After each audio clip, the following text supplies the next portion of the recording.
रहना फरेब इनकी बातों में है, इनकी चाहत भी कुछ मुलाकातों में है। बच के रहना फरेब इनकी बातों में है, इनकी चाहत भी कुछ मुलाकातों में है। मोहब्बत की हर एक गली में दिखे हैं ये लड़के कभी, ये लड़के कभी एक बार ना टिके हैं, ये लड़के कभी एक बार ना टिके हैं।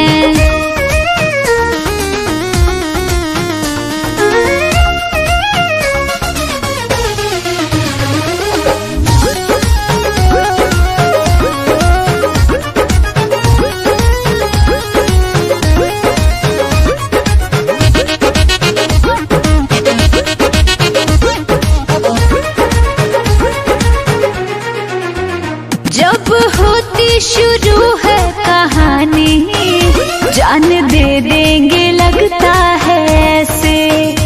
एक डाली से रिश्ता नहीं है, उड़ते पागल परिंदों के जैसे, उड़ते पागल परिंदों के जैसे। जब होती शुरू है कहानी, जान दे देंगे लगता है ऐसे। एक डाली से रिश्ता नहीं है, उड़ते पागल परिंदों के जैसे। ये मिटा देते सब कुछ, कहाँ खुद मिटे हैं ये लड़के कभी, ये लड़के कभी एक बार ना टिके हैं, ये लड़के कभी एक बार ना टिके हैं।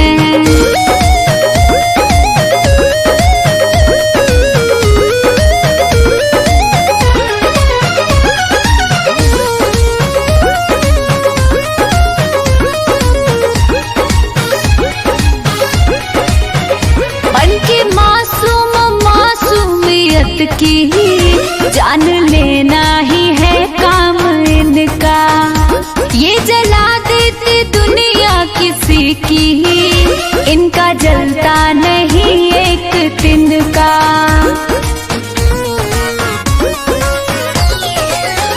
मन के मासूम मासूमियत की जान लेना ही है काम इनका, ये जला देते दुनिया किसी की, इनका जलता नहीं एक तिनका।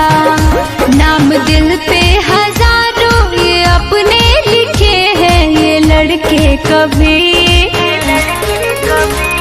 ये लड़के कभी एक बार ना टिके हैं, ये लड़के कभी एक बार ना टिके हैं।